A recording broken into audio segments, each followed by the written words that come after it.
maging kapatid, kaanak at kaibigan. Ano man ang estado, wag tayong mag-iinggitan sa buhay, sapagkat ito'y ating hiram lang. Sa Diyos samang lumalang ng lahat ng nilalong. Kaya hindi pa huli para tayo'y magkaisa, matutukan sumaya kapag naaabot nila mga pangarap na dugo at pawis kanilang puhunan. Imbis na matuwa, nagagawa mo pang siraan at tsurakan ang pagkatao, di mo na malayan. Inggit sa katawan, nagdudulot ng kasalanan. Lagi mo sanang iisipin at pakatandaan, masayang maglakbay ng maluwagang daan. Sa bawat kalye na pwede natin na mahintuan, taas kamay, taas na oras, peto ang puhunan. Ang dapat mo nadala, saan ka man magpunta, kumpante kang nakatalikod kahit na mag-isa. Kapatid, gusto ko lang maipabatid ang aking hinaing, wag mong masamain at tangkain, nasuwayin at baliwalain, dahil sa huli ikaw din sisingilin. Hanggang sa magdilim ang taglay mong bituin, masasabi mong ika'y walang mararating. O kapatid, gusto ko lang maipabatid ang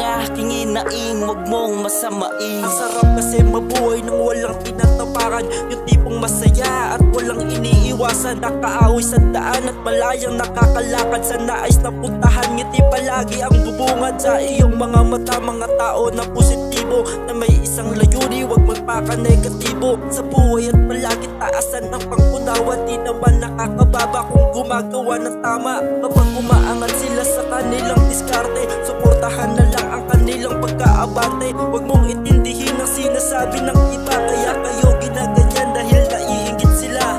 Ipagpatuloy natin ang ating nilalakaran, ang pagkakaisa, huwag sanang talikuran. Ito ang magsisilbi sa ating kabayanihan, respeto at pagmamahal ang ating kailangan. Kapatid, gusto ko lang maipabatid ang aking hinaing, wag mong masamain at tangkain, nasuwayin at baliwalain, dahil sa huli ikaw din sisingilin.